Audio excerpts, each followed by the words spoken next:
Well, here we are at DesignCon, and arguably the coolest looking stuff at the entire exhibit area. With me today is Phil Magney, who is the chairman of the company that started this. So, Phil, welcome. Thank you, Chuck. Good to be here. So tell me about what your company does, VSI Labs. Yeah, exactly. We have a unique role in the ecosystem for active safety and automated driving, and so the scope of our research are safety systems, sensor-based safety systems that go into automotive, as well as the sensor-based automated driving applications. We are a services provider. We conduct research on a lot of the emerging technologies brought to us by various companies. We have the vehicle platforms where we're able to integrate the components into a complete working vehicle to demonstrate the functionality. So is this basically a test car? This is a test car. This is a pure old-fashioned R&D car. So what is all this stuff on the top? It's a lot, isn't it? Mainly sensors on the roof, different types of sensors. LiDAR? Yeah, there's a couple different types of LiDAR on there. We have highly accurate positioning systems. We have antennas for our over-the-air updates and things like that. Of course, the trunk of the car is loaded with computers. We have a variety of sensors, even up on the grill. We have some sensors. We have radar up there as well. So as the car is driving, are you basically capturing a lot of data? Is that what's about? That's that's correct. Yeah, we do a lot of demonstrations, obviously, and we do those on usually at proving grounds and things like that. But a lot of the work we do is regarding data. So what are you trying to find out? Well, as they say, data is the new oil when it comes to this business. We're a little bit like prospectors. We got enough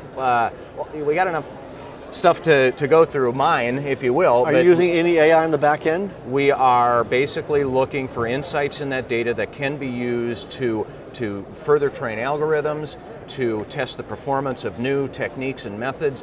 The captured data sets can be used to generate analytics about disengagements and the performance even of the infrastructure. And do people acquire this data from you? Is that what happens to it? People can license the data from us.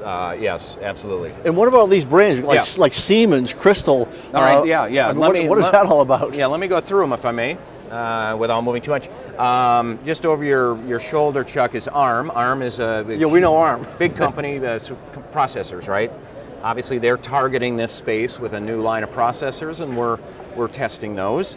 Right below it, Naira Dynamics. That's a Swedish software company that provides wheel intelligence. Intelligence that this vehicle can use to dynamically adjust its output. What are you doing with Siemens? Siemens is made a digital twin of this car. They're into Really? Simulation models. We have a digital simulation model that's a replica of this vehicle. Where's that? It's in the cloud. So do you use that before this? We can use it to test out things that we normally wouldn't want to test right away on the road because maybe it's a dangerous type situation or maneuvers and whatnot. We could test it in the simulation. Is anyone else using digital twins for cars? I haven't heard of that. It's getting pretty popular for this space. Yeah, no, there's quite a few companies. Siemens is probably one of the largest, but there's actually a handful of companies that provide either the simulators or the models. And what about Teledyne?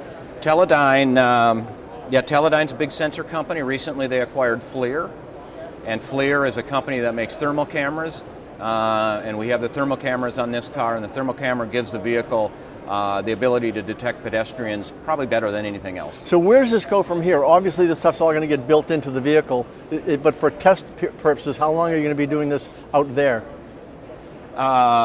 I'm sorry, at the next stop, did you ask? In terms of all this hardware that's up here, how long is that going to be in the market versus it being built into the car? Okay, good question. Yeah, most of what we are working on here is very early prototype technologies.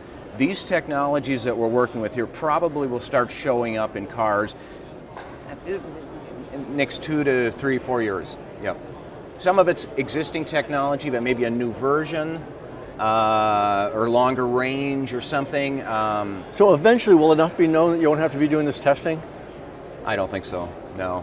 There's always going to be a need to test this stuff, to see how well these components can play in the sandbox with all the rest of the components. At the end of the day, that's where the market they're targeting, a complete vehicle. Their componentry has to be compatible and has to interface with all the different systems on the car. So how close are we to level 4, level 5?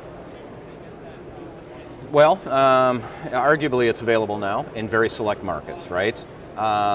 It is going to be a very, very slow road.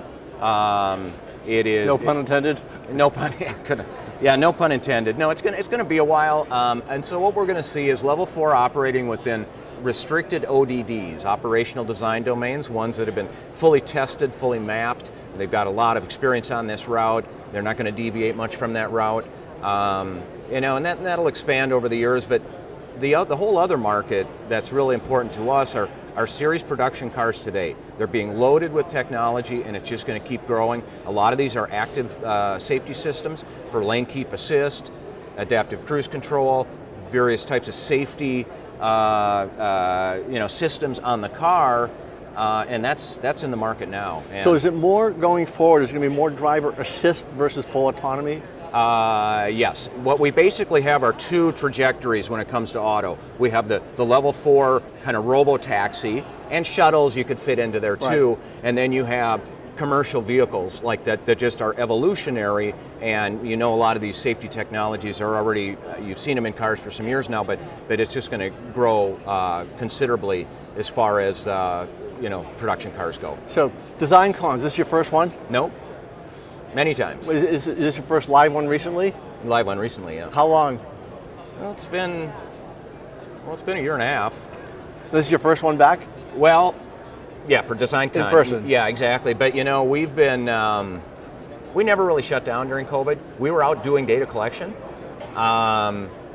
because we weren't exposed, and besides we're vaccinated and all that. So we've been able to stay pretty productive, doing a lot of data collection, and working with our tools, developing our tool chains for purposes of managing the data. That's a huge thing.